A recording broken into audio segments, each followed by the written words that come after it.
ẹ káàbọ̀ sórí ìkànnì wẹ̀ fún abalẹ̀ fún dáadáa fídíò tó ń ṣò lẹ́gbẹ̀ẹ́ wa a máa plẹ̀ fún yín pẹ́pẹ́yẹ pọnmọ ẹ wo ẹni ló jáde tó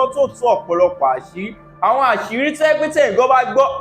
àwọn àṣírí àgbọ̀ yanu lẹ́ni yìí tú tó bá gbé ìgbà àkọ́kọ́ rẹ tẹ̀ ń darapọ̀ mọ́ kọ́ ni ẹ bá subscribe kẹ́ like comment kẹ́ share ẹ lè máa jẹ́ àǹfààní kọ́ńtẹ́ẹ̀tì yìí ní ìgbàkúgbà lóòrèkóòrè ìtàbá fi lè tẹ̀lé wà ṣùgbọ́n ìmọ̀ àti òye kẹ́mi sọ pé fídíò wọn alẹ́ ìtàbá play fún yàtọ̀ ọ̀pọ̀lọpọ̀ evidence ta kó wà ẹ wo fídíò náà rèé ẹ̀ka sojú abẹ́ ń kó. ọ̀rọ̀ Olú Alo tó ń lọ lọ́wọ́ pé òótọ́ ọbẹ̀ náà fẹ́ ẹ jẹ́ kí n kọ́kọ́ máa mú ní kọ̀ọ̀kan torí pé wọ́n ní tígi bá ṣubú lórí igi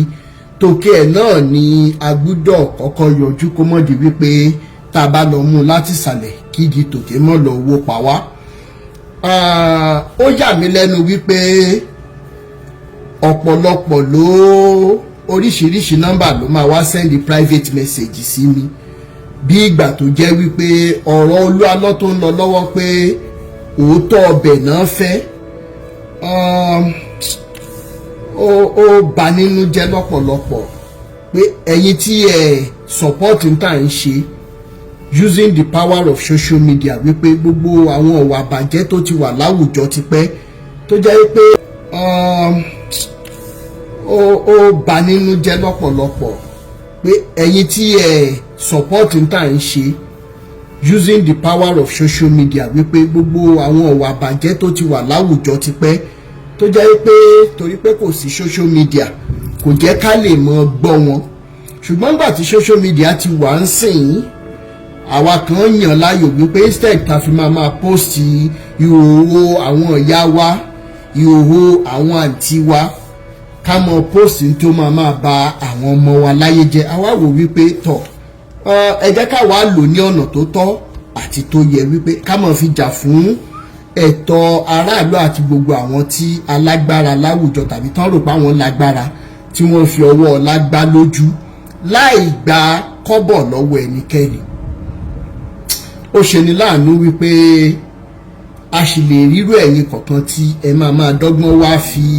òkú ọ̀rọ̀ wé àlàyé ọ̀rọ̀ lẹ́nu wa ẹni tí ò sọ̀pọ̀tì náà ẹni tí mo rí lórí péjì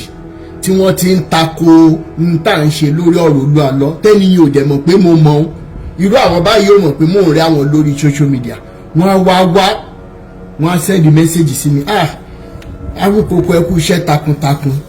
iṣẹ́ lálẹ́ ṣe o ẹ jọ̀ọ́ ibo ni ẹ bá ọ̀rọ̀ Olú Alo àti Ìyábọ̀ ìdènà torí pé kò yẹ kẹ́ ẹ fọwọ́ yẹpẹrẹ mọ́ ẹjọ́ ibo lẹ bá ṣẹ́ dènà ṣe rí gbogbo orú ẹ̀yìn báyìí káàtì ẹ̀ sọ wípé tó bá di ọ̀la wípé Awíkòkò jáwọ́ lórí ọ̀rọ̀ yìí torí wípé wọ́n ní pé tí onírèéfín bá lóhun òfin gbá mọ́ mo fi títóbi Elédùmarè ṣẹlẹ́rìí tó ti fín sílẹ̀ gan-an kò lè parun torí wípé Elédùmarè ti fi ojú ìwé Rotimi Daniels Foundation for Peace and Equity ó ti fi hàn gbogbo àgbáyé ó ti fi hàn gbogbo ọmọ Nàìjíríà wípé àparò kan ò ga jù kan lọ àfi tó bá gorí ebè àti wípé ńkọ́ èyí tó dùn mọ́ wa nújù ni wípé Elédùmarè ti fi hàn wá wípé òun ò gbé ẹnìkankan sípò wípé kó hùwà bàjẹ́ káwọn èèyàn wá sọ ń pa ẹ̀ kó wá di wípé wọ́n mọ̀ dúnkokò mọ́rú ẹni bẹ́ẹ̀ yẹn wípé Ọlọ́run àwọn máa pa pé òun ò kì sí nídìí irú ìbàjẹ́ bẹ́ẹ̀ ní tó bá fi lè mú kí àwọn tí wọ́n ti ẹ̀kọ́ sínú Bíbélì gan tó jẹ́ àwọn wòlíì jàǹkànjàǹkàn tán ọkọ̀ ṣé bá wọn wí á tó bọ̀ sí àwọn kan tó jẹ́ ọmọ Nàìjíríà tí ìtì ẹ̀ṣẹ̀ ọmọ ojú ọmọ Ísírẹ́lì rárá tí wọ́n á di wípé wọn ò ní lè bá wọn wí nítorí ìdí èyí ńkọ́ kó jẹ́ yẹn láti ẹ̀ ti kọ́kọ́ achieve tó ti hàn sí gbogbo ayé wípé àṣerọ́lẹ̀ yín bàbá yìí ń pa látijọ́ yìí wípé téèyàn bá sọ̀rọ̀ ìwà burúkú àti àwọn tí error teachings yín àwọn useless teachings yín láàárọ̀ tó bá fi máa dalẹ̀ wọ́n á gbèrú ẹni bẹ́ẹ̀ sìn ni ṣe bí n tẹ́ ẹ̀ sọ látọ̀dún ènìyàn ṣùgbọ́n Awíkòkò ti fi hàn wípé irọ́ tó tó láyé yóò sí gbogbo ẹ̀yin amọ̀kùnṣèkà yìí tẹ́ wá ń wá lẹ́yìn tẹ́ máa ń fẹ́ fi òkú ọ̀rọ̀ gba àlàyé lẹ́nu wa ó kù yóò kọ́ náà gbogbo irú ìnira tó ṣeé ṣe kí Ìyábọ̀ wà báyìí kírú ẹ̀ mọ̀ ṣẹlẹ̀ sí yín kó mọ̀ ṣẹlẹ̀ sí ìdílé yín kó mọ̀ ṣẹlẹ̀ sọ́mọ tó bá jáde lára yín. now gbogbo wa la rí n tó ń ṣẹlẹ̀ lágbàáyé káàkiri bóyá ogun láàrin ìlú kan sí kan ní bí míì ní ibì kan ni. tá a bá worú àwọn olóṣèlú wa tá a bá worú àwọn tó wà láwùjọ wa ẹ rí wípé àfi tá a bá fẹ́ parọ́ tanra wa tá a ṣetán láti sọ ojú abẹ́ǹkó la máa wò pé politicians báyìí ṣe ń ṣe nǹkan báyìí politicians báyìí ó ṣe ń ṣe nǹkan báyìí. wọ́n ní pé amúkùn ẹrù ẹwọ́ ó lókè lẹ́wọ̀ ẹ̀wọ̀ ìsàlẹ̀. gbogbo wàhálà tó ń ṣẹlẹ̀ lọ́lọ́kùn òjọ̀kan pé bóyá ẹ jẹ́ ká ti assume pé àwọn olóṣèlú wa gan wọ́n ń gbàbọ̀dè fún wa nípa nǹkan tí àwọn tó wà lókè òkun ń ṣe fún wa ní nàìjíríà wípé kí ilé má bàa tòrò torí wípé tí nàìjíríà bá tòrò lẹ́nu ẹ wo iye Nigerians tó jẹ́ medical doctors ẹ wo iye Nigerians tó jẹ́ very good midwives tó jẹ́ good nurses tó jẹ́ microbiologists tó jẹ́ pathologists tó jẹ́ agricultural scientists káàkiri lọ́lọ́kùn òjọ̀kan engineers tí wọ́n wà káàkiri àgbáyé. Gbogbo àgbáyé mọ̀ wípé tí nàìjíríà for example tí nàìjíríà bá ní security tí safety wà gbogbo àwọn ọmọ nàìjíríà more than 80% àwọn tó wà lẹ́yìn odi wọ́n á padà sílé nítorí ìdí èyí kan irú àwọn politicians tó jẹ́ pé bóyá wọ́n ń gbàbọ̀dé fún wa wípé kí lè má bàa ṣẹ́tù débi wípé a máa láǹ padà bọ̀ wá síbi ìsinmi torí àwọn ìlú tá a wà yìí ó kàn tutù ní kì í ṣe bí ìsinmi wa. Nítorí ìdí èyí kan gbogbo ẹ̀yin ọmọ nàìjíríà tẹ́ bá ṣì wà lẹ́yìn odi tẹ́ ń fi wípé ẹ ti débi tẹ́nìkan ò dé rí tó jẹ́ wípé bóyá bí bùgà or oppression ló bá dé látọ̀dọ̀ yín ẹ̀ ń sún ọjọ́ ìbànújẹ́ yín síwájú yẹn lọ kọ́lẹ̀ àwa tá a dẹ̀ ń jà náà wípé kí lè da káwọn ọmọ wa mọ́ bá di ọmọ ọlọ́mọ tán kélédùmarè mọ́ sán fún wa gẹ́gẹ́ bí èrò ọkàn wa ṣe rí tá a fi ń ṣe ohun tá à ń ṣe. Nítorí ìdí èyí nǹkan àwọn politicians tá à ń sọ yìí ìdílé kan tàbọ̀ mìíràn náà ti jáde. Kí ni bàbá àtìyá tó bírú àwọn politicians báyìí ọ̀nà wo náà gbà tọ́ wọn tó fi di wípé wọ́n wá di olóṣèlú tán ó wá di wípé ara ọ̀rọ̀ ọkùn ara òwò adìẹ. Irú ẹ̀kọ́ wo ni àwọn òbí yìí kọ́ irú àwọn politicians báyìí tó fi wá di wípé gbogbo ẹ̀ di iṣu atayanyan báyìí. Mo ṣíà àwọn fídíòsì irú Dadi Bọ́lá Ìgè àti irú àwọn bíi Bàbá Jákàndé àti oríṣiríṣi àwọn èèyàn láwùjọ tó ti ṣe tá a dẹ̀ rí àpẹẹrẹ. Ṣé bílẹ̀ kan náà ti jáde ó ti wá bàjẹ́ débi wípé tí olóṣèlú bá ṣe tó ń gba bílíọ̀nsì ní allocations tí olóṣèlú yẹn bá wá ṣe borehole water bóyá 1 million 2 million ládùúgbò ó ti wá di wípé àwọn ọmọ nàìjíríà gbúdọ̀ mọ nǹkan sára sí i. Ìjọ́ wo lẹ lọ gba owó lẹ́nu ATM rí kẹ́ mọ nǹkan sára sí ATM wípé ó fún yín ní owó yín? Kò yẹ kó rí bẹ́ẹ̀. Nítorí ìdí èyí ńkọ́ tá a bá wò lọ tá a wò bọ̀ nípa irú ẹ̀gbọ́n mi kan tó ń jẹ́ Gòkè Bájọwà. Mo ti sọ̀rọ̀ nípa brọ́dà mi yìí rí ẹni tó jẹ́ àbúrò Gòkè Bájọwà tó ń jẹ́ Tóyìn Bájọwà ọ̀rẹ́ mi dáadáa ni ó wà lára àwọn kan tá a ní láyé ìgbà tá a wà ní UN tá a lè sọ wípé ọjọ́ ọ̀la tó dára wà fún orílẹ̀-èdè Nàìjíríà tá a bá rírú àwọn Tóyìn Bájọwà yìí. Ìdí ẹ̀ ni wípé ó wà lára àwọn obìnrin tá a lè tọ́ka sí torí gbogbo ìgbà táwa wọ UI ìwọ̀kuwọ̀ wọ̀ ó pọ̀ gan. Mo ti wà ní 300 level or 2 or 300 level kí wọ́n tó stop ẹ̀ wípé anybody tó bá ti wọṣọ rádaràda wá sí school area ẹ ní ẹ̀tọ́ láti yá mọ́ wọn lára. Wọ́n dẹ̀ ṣùgbọ́n kó tó di gbogbo ìgbà tí wọ́n gbé òfin sílẹ̀ Tóyìn Bájọwà jẹ́ kan lára àwọn tá a lè sọ pé ọmọ yìí ti léèrè jáde. Wọ́n kọ́ ó dẹ̀ gbẹ̀kọ́ nítorí ìdí èyí ńkọ́ nígbà tí brother Gòkè Bájọwà ṣe téèpù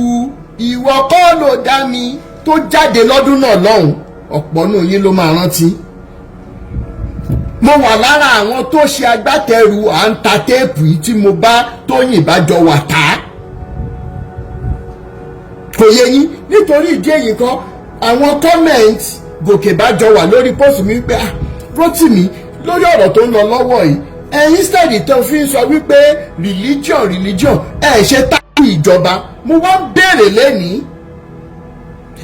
àwọn ìjọba wa àwọn tó ń ṣèjọba látòrí the list bóyá sister local government deputy local government ni o dórí senator ni o dórí house of assembly ni o dórí governor ni o dórí presidency ni ẹjọ́ nítorí Ọlọ́run gẹ́gẹ́ bá a ti ṣe mọ̀ wípé kò sẹ́ni tó jábọ́ látọ̀run gẹ́gẹ́ bá a ṣe mọ̀ pé Nàìjíríà jẹ́ orílẹ̀-èdè tó jẹ́ wípé aláìkí ẹ̀sìn gan kò dẹ̀ sí ẹnì kankan tó máa wà nírú ìjọba bóyá péréte ló máa ní pé òun ò ṣe ẹ̀sìn kankan pé òun ò tiẹ̀ gbàpọ̀ lọ́hùn wà ṣùgbọ́n more than 90% àwọn tó wà níjọba tí wọn bá jẹ́ onígbàgbọ́ tá à ń rí wọn ní chọ́ọ̀chì káàmpù káàkiri wọ́n máa wà ní mọ́ṣáláṣí kan tàbí òmíràn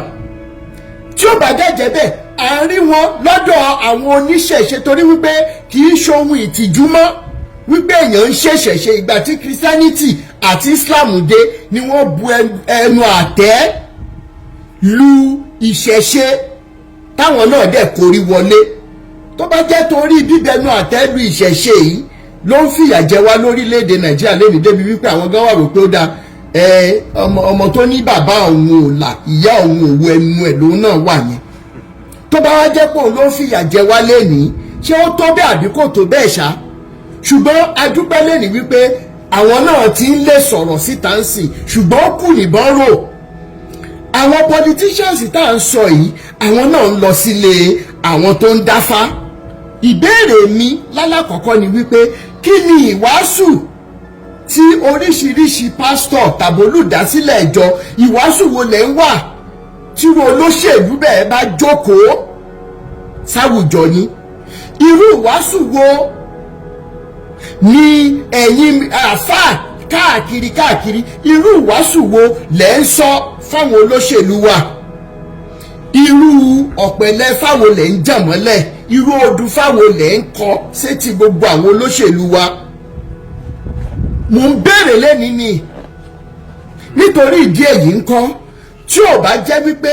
láti inú ẹbí wa ni àwọn olóṣèlú wa ti ń jáde tàbí gbogbo àwọn tó di ipò mú káàkiri á jẹ́ wípé láti ìjọ kan nínú kìrìsìtẹ́nì tàbí agbó kan nínú mùsùlùmí tàbí nínú ilé kan tí wọ́n ti ń ṣe ìṣẹ̀ṣe nítorí ìdí èyí ń kọ́ wọ́n ní pé ká tibi pẹlẹbẹ mú ọ̀lẹ̀ jẹ la ṣe fẹ́ sọ̀rọ̀ family matters lénìí ẹ jẹ́ kí n sọ ohun tó ṣẹlẹ̀ ní bí ọ̀sẹ̀ mélòó kan sẹ́yìn ká gbé wa wọlé ká wá sọ̀rọ̀ torí mi nìkan kọ́ ni máa sọ̀rọ̀ as a matter of fact ó likely kò jẹ́ pé mi ní sọ̀rọ̀ jù lénìí ẹ jẹ́ kí n gbé wa wọlé family matters ní ètò tá a fẹ́ dáwọ́lé lónìí ká wo ọ̀nà tá a lè gbà fi ranra wa lọ́wọ́ is there anything left to save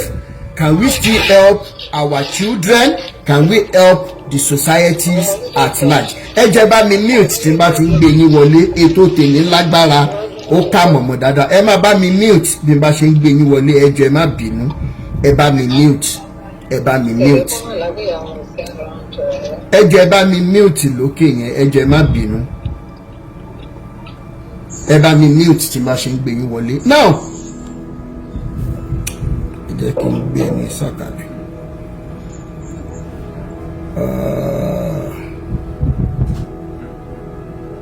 Now kí ni mò ń sọ lọ níbi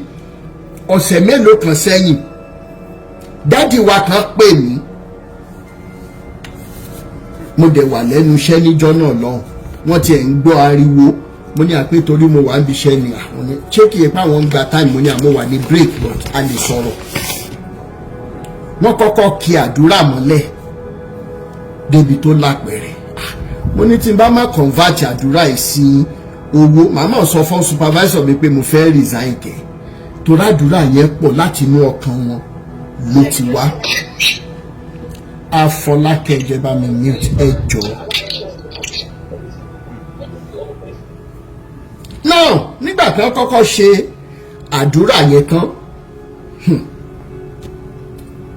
ìjọ náà ó dà kò tí ì gbúdọ̀ tó ọ̀sẹ̀ mẹ́ta mo rántí wípé mo bá sista Olúbùnmi 122 sọ̀rọ̀ ńjọ́ náà lọ́hùn. The same day ni mo bá bàbá gbẹ́tò yìí kù sọ̀rọ̀. Sista Olúbùnmi máa rántí tí mo bá wọn sọ ńjọ́ náà lọ́hùn wípé ó wù mí ká tún gbégbèsè lórí ọ̀rọ̀ communities tá fẹ́ base lé lórí family. Inú mi rò pé wọ́n wà ní comment section wọ́n rántí tí mo bá wọn sọ ńjọ́ náà lọ́hùn tí bá gbé wọn sókè wọ́n á sọ fún wa torí onírọ́ ló máa ń lẹ́lẹ́rìí òun wà lọ́rùn. Now tí mo bá wọn sọ ni wípé ẹjọ́ a fẹ́ design bíi kí náà ń pè a fẹ́ design banner Rotimi Daniels Foundation for Peace and Equity bla bla bla bla family whatever oriented kíní ta fẹ́ ṣe adẹjọ dúnàdúrà wọ́n fún mi ní very beautiful ideas. Now bí mo ṣe bá wọn sọ̀rọ̀ tọ́jọ́ yẹn ni arákùnrin tí mo fẹ́ sọ yìí ni wọ́n send message wípé àwọn fẹ́ bá mi sọ nǹkan kan. Wọ́n ṣàdúrà yẹn ilẹ̀kùn. Ṣé ló wá dàbí ìgbà tẹ́ pé ọ̀rọ̀ tí mo bá Sista Olúbùnmi sọ àti bàbá Gbétò Ikú pé I need the design bye. Inú wọn dẹ̀dọ̀ sí idea yẹn pé n ta lè ṣe ni. Kí dẹ̀ la fẹ́ ṣe ni wípé irú ọjọ́ Sunday sí nítorí wọ́n ní tá bá máa gbàkàrà lọ́wọ́ ọmọdé àátọ́ oyin sí ẹ̀gbẹ́. A fẹ́ mọ̀ ṣe interfamily game competitions ní ọjọ́ Sunday yẹn. Irú àwọn competition tó máa include kí bàbá àti ìyá kí wọ́n represent family wọn. Tí wọ́n bá dẹ̀ ti play game yẹn tán ìbá jẹ́ ludo kọ́kọ́ àtìyàwó jọ fèsì ọkọ àtìyàwó mi tàbí ayò ọlọ́pọ́n tàbí chess tàbí table tennis tàbí anything tó bá ṣá any game tó bá ṣá máa jẹ́ wípé ọkọ àtìyàwó ló máa represent home wọn. Very beautiful idea. Bí mo dẹ̀ ṣe bá wọn sọ̀rọ̀ tán ni bẹ́ẹ̀ ni know your spouse. Now bí mo bá wọn sọ̀rọ̀ tán mo ní bóyá bíi 7-8 minutes left on my break ni message dáàdi yìí wọlé pé ṣé àwọn lè pè mí mo ní àmúdẹ̀ wà ní iṣẹ́ break time ó yá kẹjẹ ká sáré sọ̀rọ̀. Wọ́n kọ́kọ́ fi bíi 2 minutes ṣàdúrà tó kìlọ̀ mo ní sà ẹjẹ ká sáré sọ̀rọ̀ tá a fẹ́ sọ torí wípé mo máa tó padà sẹ́nu iṣẹ́. Wọ́n lá bínú àwọn ṣe dùn tó ní wípé báwọn ṣe ń bá mi sọ̀rọ̀ pé ilé àwọn ò bá ti dàrú. Ìgbébọ̀ àwọn rí fídíò kan nínú fídíò yẹn mi tí ì ṣe dread báyìí mo ní òtútù ló jẹ́ kí n máa fi irun mi lẹ̀ torí pé ibi tí mo wà ó jẹ́ area tó jẹ́ pé nínú winter in fact temperature ọbẹ̀ máa ń go as low as -52. Ẹ bá mọ̀ tún mọ̀ -52 you will understand that àwọn freezer Nàìjíríà ń yájú lásán freezer Nàìjíríà bóyá -5 -10 I am talking about -52. Mo ní sọ kí n mọ̀ jẹun wọ́pọ̀ kò ṣeé ṣe fún mi mọ́ so òun ni first cap mo ṣàlàyé fún wọn ó dẹ̀ wà pa mo ní fídíò wo nìyẹn kò tiẹ̀ nira rárá láti fi fóònù mi wọ́n fi play fún mi. Kí ni mo sọ nínú fídíò yìí kí ló ṣẹlẹ̀ sí dádì wa yìí? Wọ́n ní wípé àwọn wo fídíò yẹn ní gbogbo ìgbà táwọn wo fídíò yẹn ní last year distance ti wà láàrin àwọn àtìyàwó àwọn àfi táwọn bá dẹ̀ fẹ́ parọ́ ni àwọn máa sọ wípé distance tó wà láàrin àtìyàwó àwọn pé kò máa affect àwọn ọmọ. As a matter of fact ọmọ wọn kan ti wọ university àwọn méjì tó kù wà ní secondary school. Wọ́n ní ó ní táwọn ọmọ ìgbọ́njú bá ṣùgbọ́n gbà tó di wípé separation yẹn bẹ̀rẹ̀ sí ní wà and this is a separation that you can't even see and it takes being humble to admit it.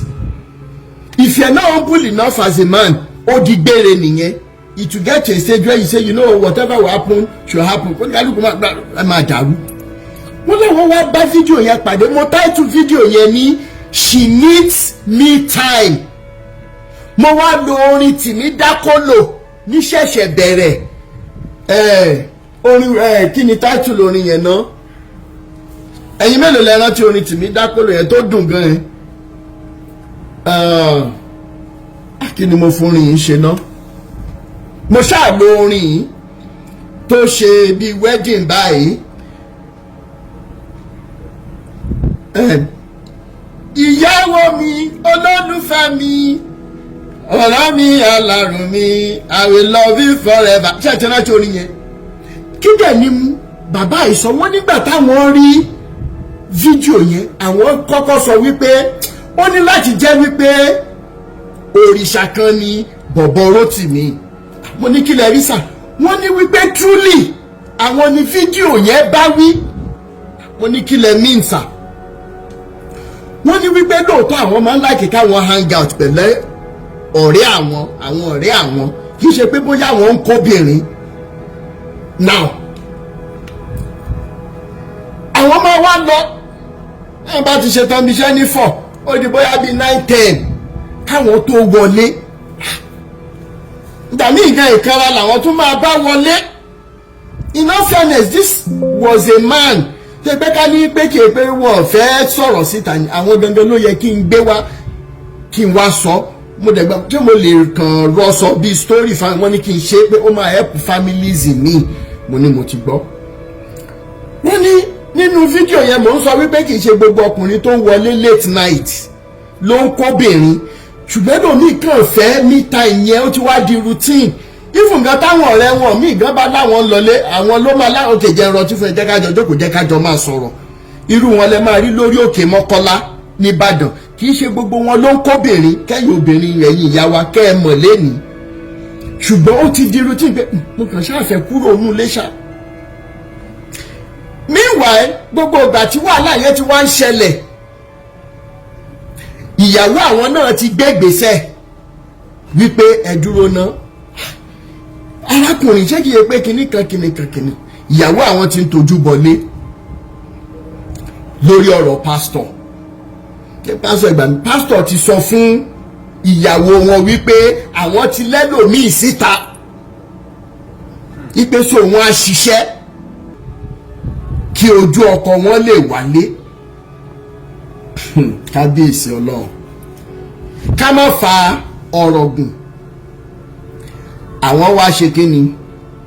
àwọn wo fídíò yẹn ẹ̀rí ọkàn dẹ̀ jẹ́ àwọn ìbílẹ̀ JP Alájà thank you kí n má fa ọ̀rọ̀ gùn ibi tí àwọn ti ń ṣe fàájì lọ́wọ́ nírọ̀lẹ́ ọjọ́ yẹn ni àwọn ti rí fídíò yẹn àwọn pẹ̀lọ́rẹ́ àwọn méjì làwọn jọ wo fídíò yìí àní tilẹ̀ ń tọ́ náà pé àwọn mẹ́tẹ̀ẹ̀ta jẹ́ agree wípé nǹkan tí àwọn ń ṣe fáwọn ìyàwó àwọn ò dá o wọ́n dẹ̀ ní ẹ̀rí ọkàn wọ́n ní Mr. Rótìmí àwa mẹ́tẹ̀ẹ̀ta làwọn mọ̀ páwọn ní marital issues báwọn dẹ̀ ṣe ń bá mi sọ̀rọ̀ níjọ́ yẹn marital issues yẹn ti lọ odò lọ mọ́mí torí páwọn wo fídíò yẹn wípé arábìnrin àwọn nìkan ló máa lọ ló máa ṣiṣẹ́ òun náà ń ṣiṣẹ́ wọ́n jọ ń san bills lé ni wọ́n á tọ́jú àwọn ọmọ wọ́n á bá wọn ṣe assignment àti oríṣiríṣi nǹkan míì extra ìkan lára wọn wọ́n ní pé ọ̀rẹ́ àwọn kan tún sọ wípé tí bàbá àtìyá àwọn bá tún nílò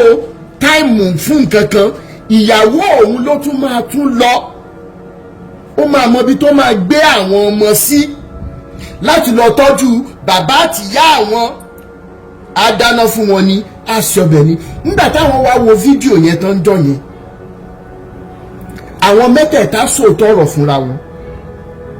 níta ń ṣe yìí ò dáa ibo ni ká ti mú ọ̀rọ̀ ìgbọ́ alájà ìrọ̀rùn Manchester oh my God ẹ má bínú okay máa chat yín mà ọlọ́wọ́ amọ́jọ́ jìnnà síra ẹ pẹ̀lẹ́ ẹ kú àtẹ̀mọ́ra wọ́n dẹ̀ gbé ìgbésẹ̀ wọ́n wá pè mí jọ ẹ wípé ká ní àwọn ò tètè rí irú fídíò yẹn káwọn dẹ̀ tún gbé torí ọ̀tọ̀ ni pé kí wọ́n bá yàn sọ̀rọ̀ ọ̀tọ̀ ni kẹ́ni yẹn gan fúnra ẹ̀ kó mú un lò àwọn mú advice yẹn lò àwọn bẹ̀rẹ̀ sí ní ṣètò ìyàwó àwọn ò pé but pastor sọ wípé anyways kò tètè sọ̀rọ̀ finally ìyàwó àwọn làwọn wípé ó dáa ní gbogbo ilé tẹ wá náìsì yìí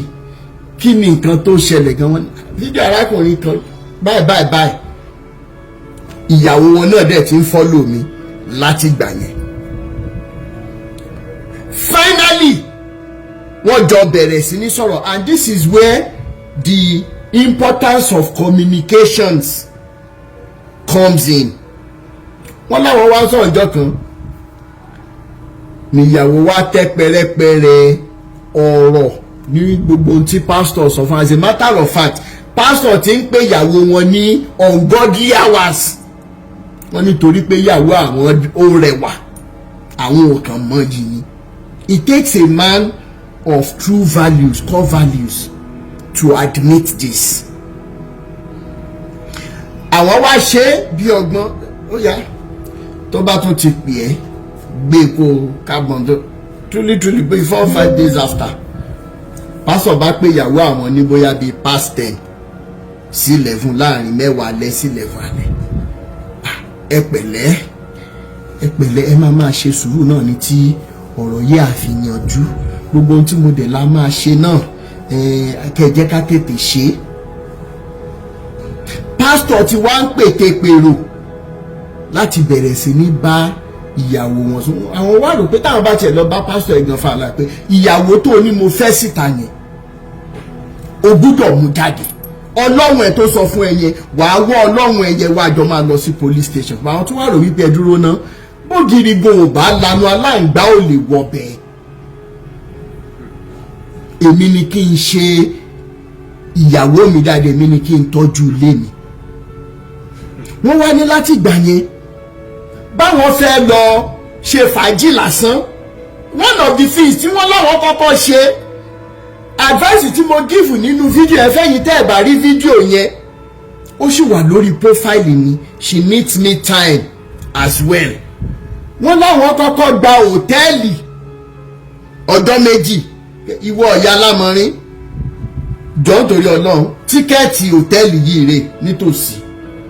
jọ̀ọ́ nítorí ọlọ́run lọ sinmi jẹ́ kémi àtàwọn ọmọ yìí jẹ́ ká jọ bára wa fà á ó strange sáwọn ọmọ náà pé ní tí dáàdì ti ṣe tipẹ́ ṣùgbọ́n náà ń bá wọn ṣe àwọn lọ́rí padà ìyàwó àwọn dẹ̀ lọ after ọjọ́ méjì after 2 nights tíyàwó lò ní hòtẹ́ẹ̀lì Mr. Rotimi, I started singing the best of my wife that I have never seen.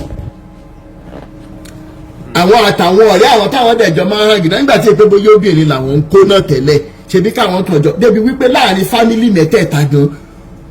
wọ́n ní IITA wọ́n máa ń gba orí fíìmù wọ́n lè jọ ṣe picnic which is a very beautiful thing. We are talking about family matters today. nígbà tí mo gbọ́ ilé mo pé kò sí bá a ṣe lè sọ lọ sọ́bọ̀ tó jẹ́ wípé a ní padà sórí ọ̀rọ̀ families yìí even if at the end of the day bóyá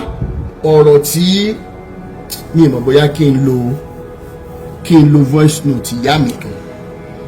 mi mọ̀ bóyá kí n lò ó máa bá wọn sọ̀rọ̀ ń sìn tí n bá ṣe ń gbé wa wọlé lẹ́ẹ̀kan sí alájà ìrọ̀rùn Manchester ẹkú àtẹ̀mọ́ra ẹkú ara fẹ́ra kù Elédùmarè àmọ́jọ́ jìnnà síra kò ní ṣe ní àkúfà ẹ pẹ̀lẹ́. Family matters ibo ni ká ti bẹ̀rẹ̀ ibo ni ọ̀rọ̀ family wa dé torí tí hope bá máa wà lọ́jọ́ ọ̀la ẹ jẹ́ ká kọ́kọ́ gbà wípé àwa tá a wà ní generation àwa òbí ní generation yìí a níṣẹ́ láti ṣe o ìyẹn tá a bá tètè realize ẹ̀ torí wọ́n ní wípé òkèèrè báyìí ni olójú jíjìn ló ti ń mú ẹkún sùn ẹ jẹ́ mọ́ gbé wa wọlé ní kọ̀ọ̀kan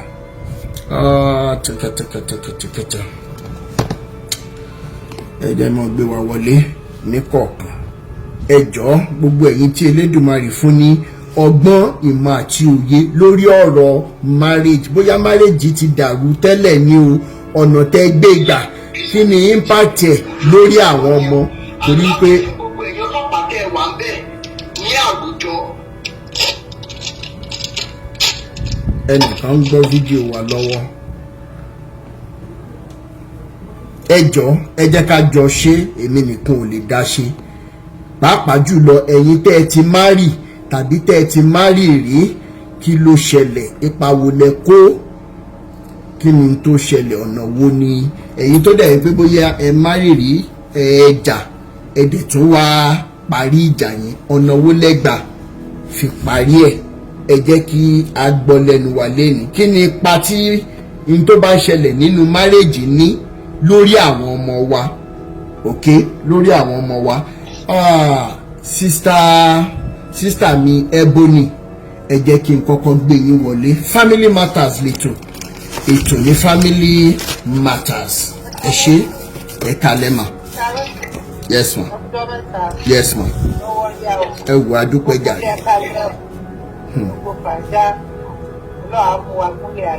Àmín.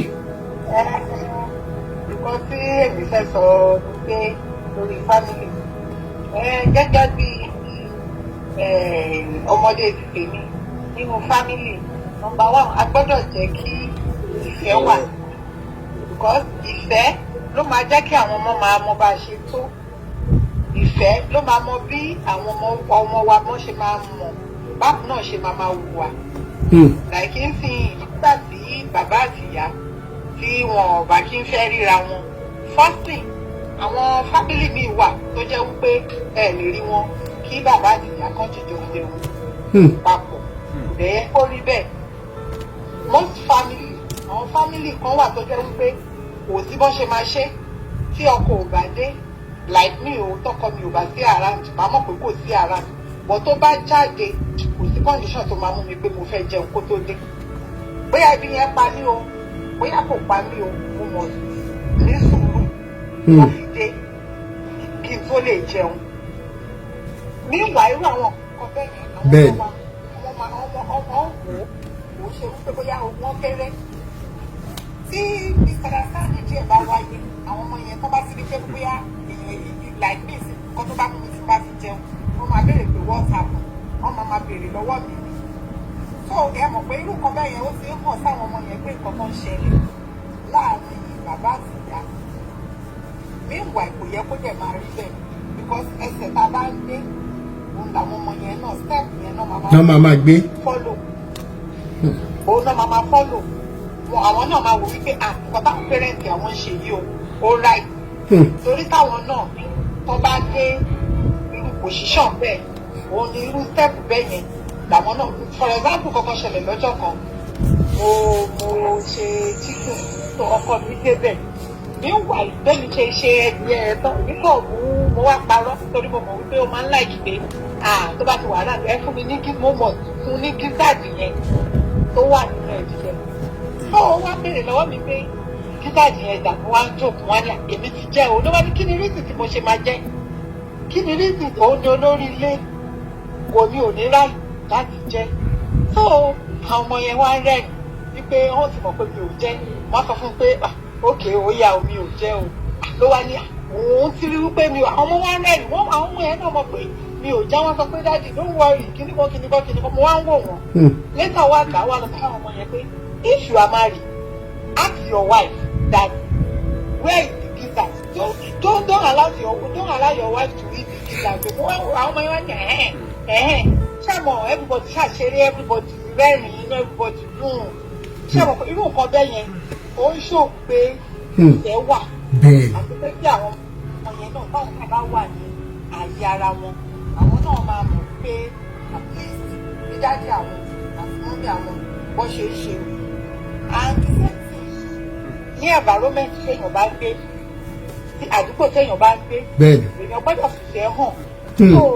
ní inú community gan àbí ní estate yẹn wọ́n máa mọ̀ wípé at least ara wọn kan nínú estate táwà nígbé tó jẹ́ pé wọn ò lè ẹ́fà, wọn ò lè fi nǹkan tó kéré jù nínú nǹkan wọn kọ́ńkọ́n fi sílẹ̀ fún estate tí ẹgbà mo fi kíní mo fi sílẹ̀. And àdẹ̀rẹ̀ àwọn kan tó dẹ̀ jẹ́ wípé ṣé kò pé irú nǹkan yẹn torí kò mọ wọn lára láti ilé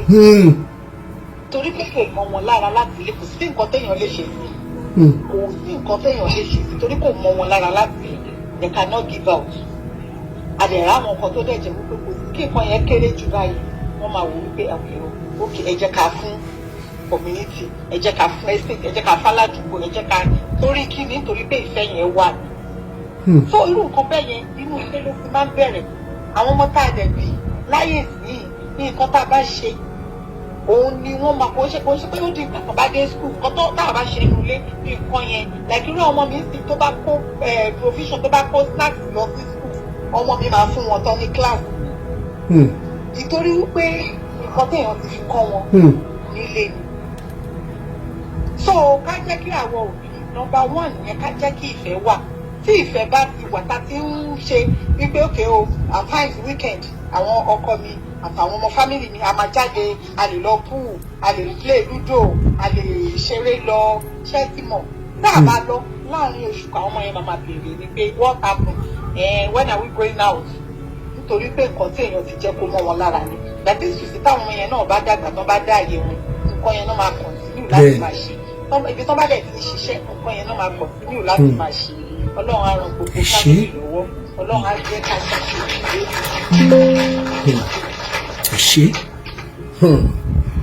ẹ ti gbọ́ nǹkan tí ìyáàfin wa sọ ẹ má gbàgbé mo sọ nǹkan kan pé tí ògiri fámílì ò bá lanu ní ọ̀pọ̀ gbà aláǹgbá religion negative impact of religion kò lè wọ fámílì wa ẹ jẹ́ kí n gbé ẹ ṣe sister Ebony mo really appreciate yín fún wonderful contribution ni ìfẹ́ ó ṣe pàtàkì nínú ẹbí ọ̀nà tí a ṣe ń gbà fi ìfẹ́ hàn mo mọ̀ pé ó yàtọ̀ gedegbe bí ẹni báyìí ṣe mọ̀ pé òun ṣe lè fi ìfẹ́ hàn ó yàtọ̀ sí bí èmi ṣe lè feel pé mo lè fìfẹ́ hàn ṣùgbọ́n ju gbogbo ẹ̀ lọ ká fi ìfẹ́ hàn síra wa brother Dan ṣe wà ń bẹ̀ sà. ẹ̀ka ẹ̀ sà. ẹ̀ka ẹ̀ bàbá mi. ẹ̀dẹ̀kùn ètò. Yes sir. ṣe rí family ó wà very very important and essential because ní family ọ̀dọ́ mi pọ́psì mi àti mọ́msì mi ò ever rí wọn rí kán ní misunderstanding. then ó wá díjọ́ kan mo wá pe pọ́psì mi pé ṣé ẹ kì í ṣera yín ni pé mi ò rí kẹ́ ní ìdíyàwó láàrin àwọn wá nígbà pé àwọn máa ń ṣera àwọn ṣùgbọ́n àwọn máa ń yanjú ẹ̀ láàrin àwọn most especially tó bá ti kú àwọn á pe ìyá mi pé nǹkan tó ṣe báyìí ó dùn mí kọ́ ṣe bẹ́ẹ̀ mọ́ pé àwọn á dẹ̀ àwọn méjì máa apologize fúnra ara wọn so kìíní yẹn ó wà very very important mo learn well from them because èmi àti fiancé mi àjọ ń gbé ní ibi tí mo wà báyìí so òun náà ẹ mọ̀ obìnrin ò lè má ṣiṣẹ́ obìnrin so gbogbo kìíní yẹn data èmi náà á pè máa bá a sọ pé nǹkan tó ṣe mọ́ ṣe bẹ́ẹ̀ o and my secretary ṣẹ̀rí family ó wà very very important most especially tó bá ti fi foundation wọn lórí ìfẹ́ àti ìbáṣepọ̀ tó dán mọ́rán so mo really gain from them then secondly ètò yìí àwọn kan wọ́n máa wá sí life mi wọ́n á tún lọ síbò wọ́n á lọ máa sọ nǹkan mi ṣe rí hypocrite everywhere so irú ẹ̀ ò lè má ṣẹlẹ̀ bẹ́ẹ̀ so ẹ̀yin ní kẹ́ túbọ̀ gbára mọ́ nǹkan tẹ́ ẹ ṣe bẹ́ẹ̀ ọlọ́run ló fi rán kì í ṣe nìyẹn kì í ṣe tó bá jẹ́ ènìyàn ẹ ti máa backslide but ọlọ́run ló fi rán yín so ẹ kó ètò nǹkan tí yín láti sọ. Thank you so much. Tí a bá ti ṣẹra wa ìyá lágbájá n tó ṣe tó dùn mí rèé o ní ìmọ̀ pé mo ṣẹ̀yìn ó dẹ̀ mọ́ bínú bàbá lágbájá nǹkan tẹ́ ẹ ṣe tó dùn mí rèé lọ́pọ̀lọpọ̀ gbà ó máa ń dẹ́kun ọ̀nà tí àwọn nǹkan kéékèèké tó lè gbàdí ní ńlá nínú ẹbí tájú wípé mi ì jẹ́ fẹ́ gbọ́ nǹkan mọ́ mi ì fẹ́ ṣe nǹkan kan ẹ ṣé thank you so much brother Dan mo really appreciate you brother no sister Wúrà ṣe wà bẹ́ẹ̀ mo ń bọ̀ star lady sister Wúrà ẹ̀yin ló kàn Wúrà ṣe wà ń bẹ̀. Folówó ṣeléṣẹ́ ìwà ń bẹ̀. Brọ́dà mi. Kálẹ̀ sà. Ẹ mọ̀ kálẹ̀ bàbá mi. Ẹ kú ètò ẹ̀kọ́ ọjọ́ mẹ́ta sà. Ìjọ kan pẹ̀lú bàbá mi. Kò ní bàjẹ́ lágbára Ọlọ́run. Àṣẹ Èdùmàrè. Ó ti bẹ̀rẹ̀ Ọlọ́run á máa bá yín tẹ̀síwájú. Àṣẹ Èdùmàrè. Èso wa kò nílẹ̀ wá. Àmín. Nípa fábílì. Ọlọ́run kò gbàdúrà gbogbo wa. Àmín. Ti ọ̀rọ̀ fábílì tí ọkọ̀ bẹ̀rẹ̀ níbi relationship. Kọ́lọ̀ má jẹ́ kí ẹnìkọ̀ọ̀kan wá ṣèyàn. Tàbí ká ṣègbè. Because téèyàn bá lè ti ṣe mistake, ó difficult láti correct. With my own experience, my own personal experience, I will advise everybody pé ká tó yàn, ká take time dáadáa. Professor mi kan sọ kan gbà kan, Professor Akínáwó lórúkọ, ó ṣiṣẹ́ pẹ̀lú èyí. Ó ní tó bá fẹ́ mọ irú obìnrin tí ọmọkùnrin like, ó ní nǹkan méjìlá fi hàn. Irú obìnrin tí ọmọkùnrin like, ó ní tó bá ń raṣọ lọ́jà, irú iṣu tó bá ń rà, tó bá rí pé iṣu tó kéré, tó short, tó ṣe lòmúlòmú, ó ti mọ̀ pé èèyàn tó sanra tó kúrú ló máa fi. Tó bá dẹ̀ ṣe pé iṣu tó ń gbé, tó sílẹ̀, ẹ̀ ti mọ̀ pé tó ga, tó sílẹ̀ ló máa fẹ́. Ó ní ìkejì, irú ìyá ọkùnrin máa ń fẹ́ láti fẹ́. Tí ẹ tó ga máa fẹ́ tó ga. Bí a bá jẹ́ tó kúrú, ọmọkùnrin máa láìpẹ́ tó kúrú. Ẹ ká fi sọ́wọ́ sí ká máa fi jọ. Ó tún wá sọ̀kan. Ìjọba bá fẹ́ sí àwọn òbí àwọn tá jẹ́ ọ̀dọ́ tàbí ìmárí gbà ẹ̀. Pé obìnrin tí bàbá àti ìyá ọ̀bá ti gbé papọ̀. Pé ẹ máa fẹ́ o. Because ọmọkùnrin ó máa ti nígboyà. Pé sísí ìyá òun lè dá àwọn tọ́. Pé tó náà bá tọkùnrin kan bá ṣe mọ̀nàmọ́ná òun lè dá ọmọ tọ́. Láti ní kọ́rẹ́jì láti ilé ìyá ẹ pé ṣé kí àwọn ọmọ yìí tọ́jú àwọn. So òun nìkan náà lè ṣe. So irú wọn yẹn wọn kì í ní ìfaradà láti dúró pẹ́lú ọkọ. Most of the upbringing. This will can wash out. Ṣùgbọ́n wá jẹ́ kátó pé unfortunately for me myself láti experience àti encounter ẹ̀kọ́ báyìí. Èmi jẹ́ nìkan tó yẹ kó mo láìka àti máa dáná. Wọ́n bá ti lọ bí iṣẹ́ because hairdresser ni. Kó tó dé àti ṣoúnjẹ pé mi fẹ́ káwọn ọmọ jẹun late. Má ṣoúnjẹ káwọn má ṣe títí ẹ̀. Má tọ́jú ẹ̀ fún. Ìgbà mi ti bá wọn alẹ́ ọ̀sìn tí mi ò lọ bí iṣẹ́ mi gbà yẹn. máa ní off. Tí bá ṣe anything too strange, ó jẹ́ new thing tó fi máa ń try láti experiment. Máa sí kíní ẹ̀ máa lọ máa fi ránṣẹ́ sí ní ṣọ́ọ̀bù ẹ̀. Inú ẹ̀dẹ̀ máa dùn, ó máa fi àwọn èèyàn ọkàn ló ṣe lé. We love each other tó yẹ kó dé stage kan, mo ń kọ́ irun dídì lọ́wọ́ ẹ̀ free time mi. Ó dẹ̀ train mo dẹ̀ mọ irun àdìmọ́lẹ̀ táwọn àgbà yẹn mo dẹ̀ mọ̀ ṣe. Nígbà tí nǹkan máa ṣẹlẹ̀ ńkọ́, I lost the job. My main job. Everything basic change. Ebi pé owó lè di àròwó sọmọ. Simple ṣe wá fẹ́ wò. Ó wá sọ pé kan, ó ní kéjẹ́ ká lọ sí ilé mọ́mí òun. Ká lọ máa gbé lọ́dọ̀ mọ́mí òun ní. Mi ò lè ṣe. Ó ní because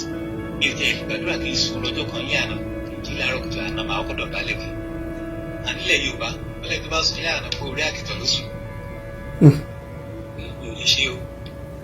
Kó jẹ́ báyìí, kó jẹ́ ká lọ sí ìlú wa, ilé wa ń bẹ̀. Bàbá náà ti ṣètò tán, á padà. Àbí ká ló lè lọ.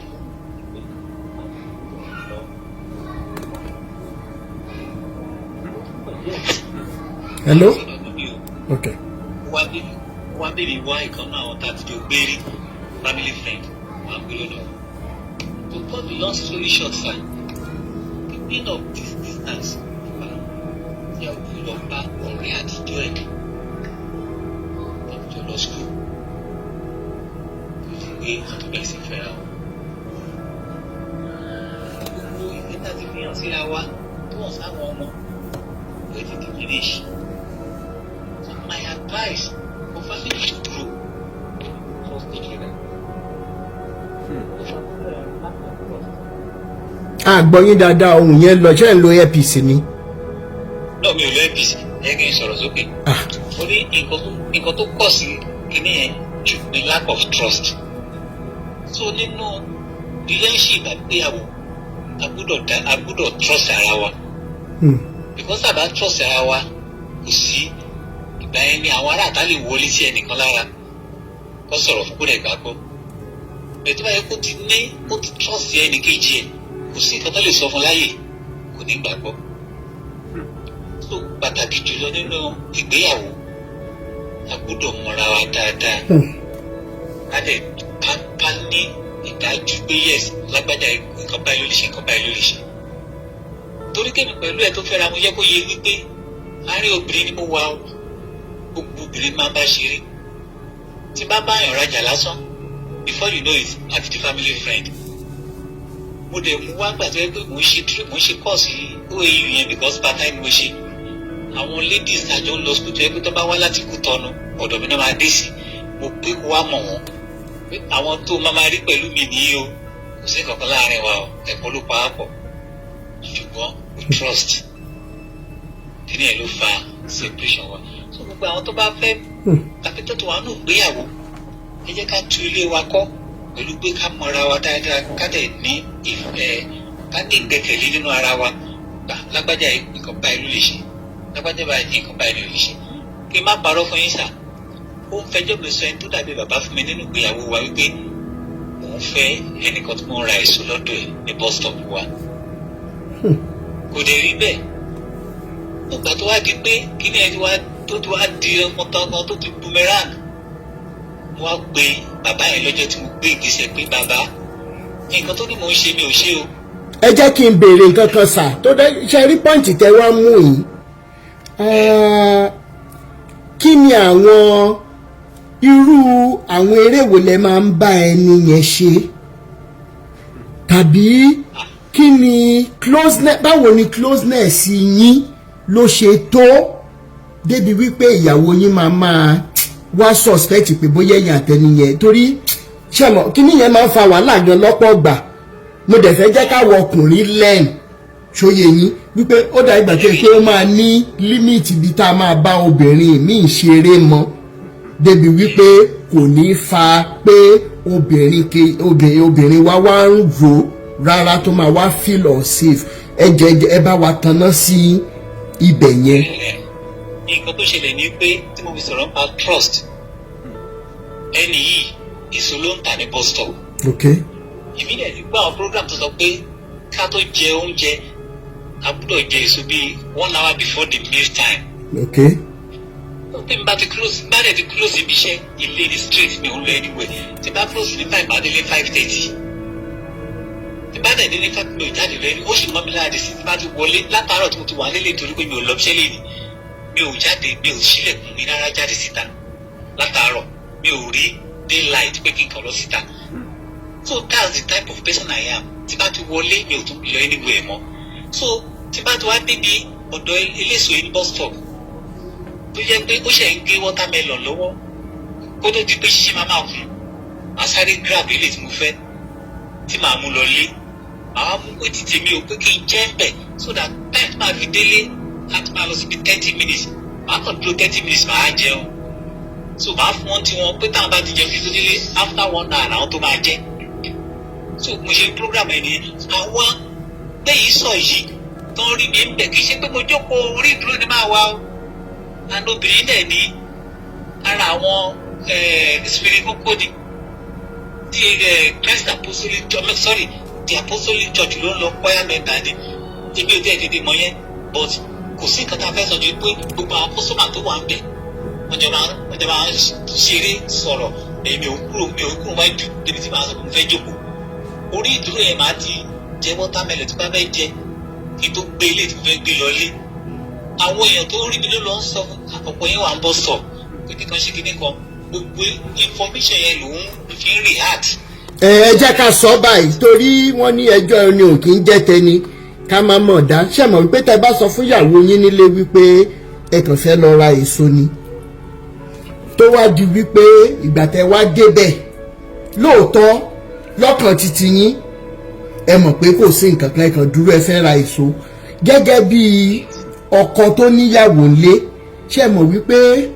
tẹ bá wà lè lọ ra èso ẹ̀ ń lo bóyá bíi 30 minutes 1 hour tẹ kàn dúró síbẹ̀ mi rò wípé ẹ fún ìyàwó yín ní àǹfààní láti trust yín because ó mà dá ìgbà tó yẹ pé bóyá ẹ mọ̀ pé ọ̀tọ̀ ní tẹ́ máa sọ action yín dẹ̀ máa sọ nǹkan míì ẹ̀yin gẹ́gẹ́ lẹ́mọ̀ lọ́kàn yín pé kò sí nǹkan kan so níbi yẹn bóyá gbogbo ìgbà yẹn ẹ bá ti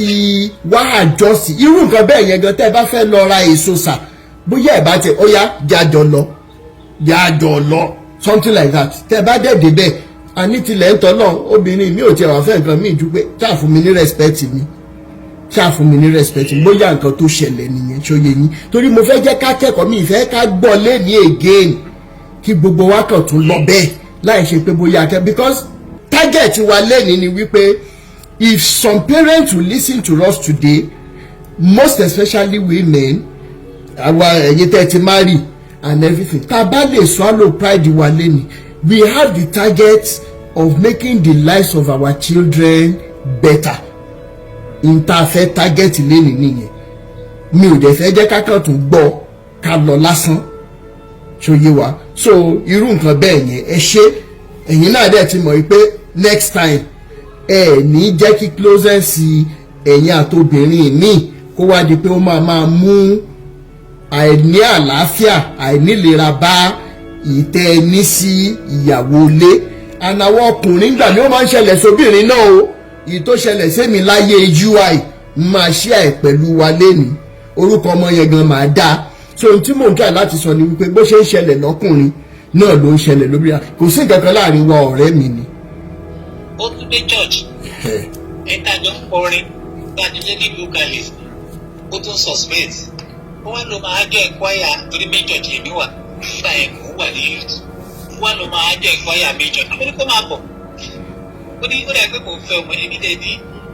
mi ò dáa o ṣùgbọ́n kò ṣàgbọ́n mi kàn lè kẹnu sí ìyẹn ó yẹ kó mọ̀ pé mi ò kàn ń sọ̀rọ̀ sí ìyẹn ní àwọn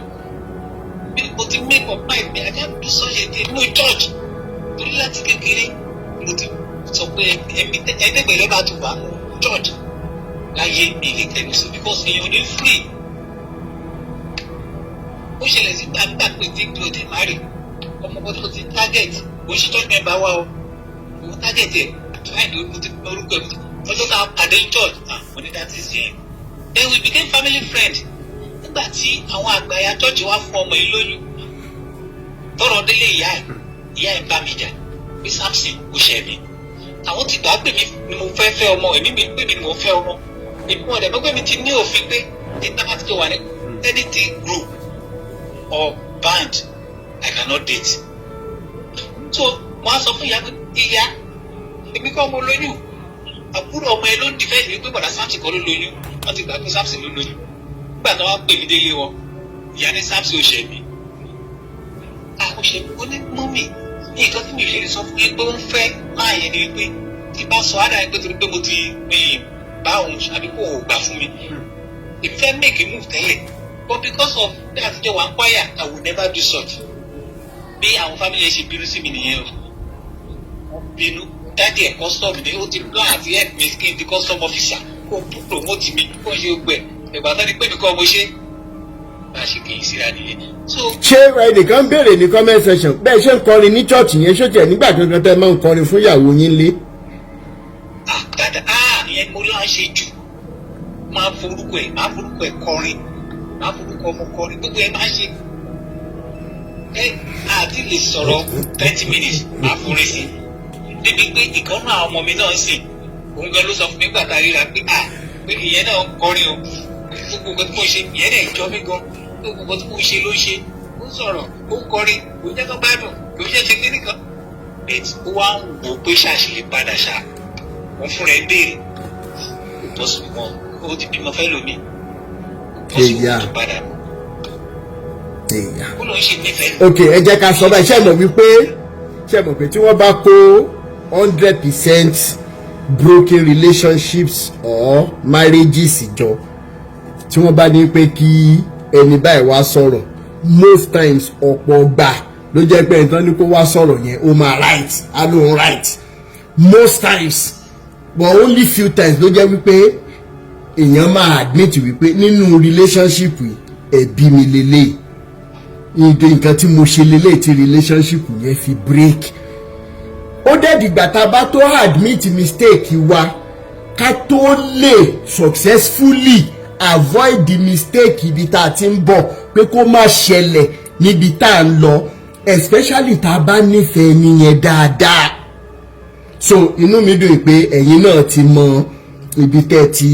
bù díẹ̀ kù nínú ibi tẹ́ ti ń bọ̀ ibi tẹ́ bá wá lọ sìn ẹ make sure wípé closeness yín pẹ̀lú obìnrin míì ẹ ti ìsàfún rárá pátápátá ẹ ṣe ẹ jẹ́ ká mọ kọ́lẹ̀ o ẹ jẹ́ definite and intentional live video là ń ṣe yìí ẹ jọ̀ọ́ nítorí Ọlọ́run nítorí kíni torí àwọn ọmọ wa ẹ jọ̀ọ́ nítorí Ọlọ́run torí àwọn ọmọ wa ẹ jẹ́ kí n fún wa nìkan kí n tó gbé ẹlòmíì wá sókè lórí ọ̀rẹ́ mi ni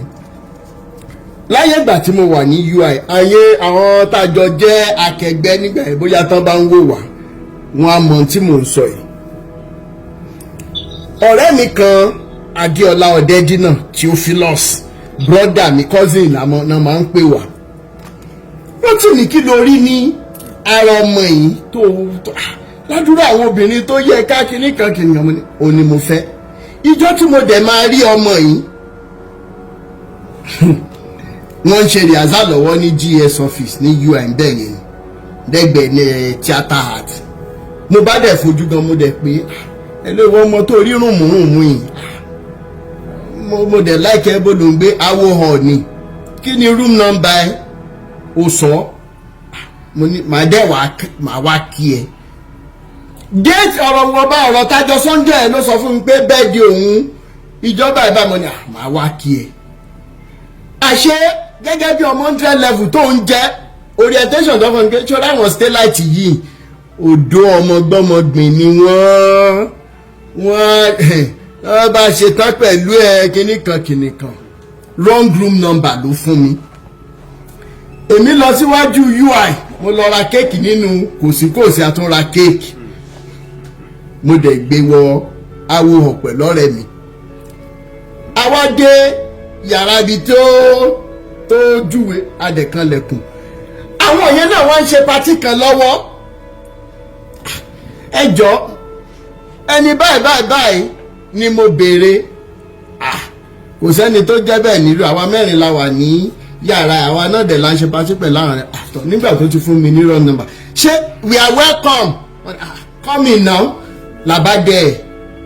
bára wa sọ̀rọ̀ la ṣeré ajẹ kéèkì ní ìtí ẹ̀ ríro àti jáde tán ní F block ní yàrá yẹn jọ́nà náà 3rd floor ẹni tó bá máa wó hall dáadáa òun ti story dáadáa mo dẹ̀ àwa ń lọ tiwa pé ká tún padà sí zcall ká tún lọ máa jayé wa mo ń dùn mí lọ́kàn pé mo dẹ̀ wish láti mọ ọmọ ẹ̀ wẹ́rẹ́ jẹ́ làbádẹ́ pàdé ọmọ ẹ̀ Rotimi Daniel sir you came I promised you I will come why did you give me wrong room number tọ́ ó ti di whatever 300 level lèmi wà nígbà yẹn òun wà 100 level history ní faculty of art ẹ̀yin títí àwò mo kí yín o greatest white nọ́dúnọ́dún èmi àtọmọ ìbẹ̀rẹ̀ ọ̀rọ̀ wa RCF lòun lọ RCF lọ́dọ̀ òun mọ̀ mí ní peacemaker drama group dáadáa ta ni ò mọ̀ ẹ́ kìnnìkan tọ́ ó ti ibi tá a fẹ́ gbòbì sí òbí ti wù bẹ́ẹ̀. Now along the course of the relationship I stand to tell us today pé bẹ́ẹ̀ni àtọmọ ẹ̀ bí a ṣe déètì tó or bí relationship yẹn ṣe tó àbára wa sùn tó ló sọ fún mi pé virgin lòun èmi dẹ́ gbọ̀ngbà yẹn kí ẹ pé bóyá wọn ti já mi lójú proud to that and she was my second girlfriend. Now a ṣe ọ̀rọ̀ pé okay kó má bàa bá relationship wa jẹ́, you know there is a way you love a lady ṣe pé you would gbogbo tó bá ti fẹ́ wà máa bá fẹ́.